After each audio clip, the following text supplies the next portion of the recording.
تصور اور تصویر ہمیشہ حسین لگتے ہیں۔ خوفناک لمحات وہ ہوتے ہیں جب ہر چیز میسر ہو سوائے سکون کے۔ جب لوگ راستے الگ کرنے کا فیصلہ کر لیتے ہیں تو سب سے پہلے رابطے کم کر دیتے ہیں۔ جس نے آپ کا خزاں کے موسم میں ہاتھ جھٹکا اسے کوئی حق نہیں کہ بہار میں واپس آئے۔ اس کے پاس مت جاؤ جو تمہیں برداشت کرتا ہے، بلکہ اس کے پاس جاؤ جو تمہارے انتظار میں ہے۔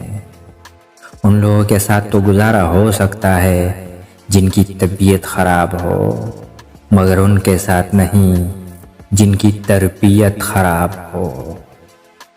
لاکھ اختلاف کے باوجود کبھی گھر کے شیر کو مت مارو، ورنہ ارد گرد کے کتے تمہیں نوچ لیں گے۔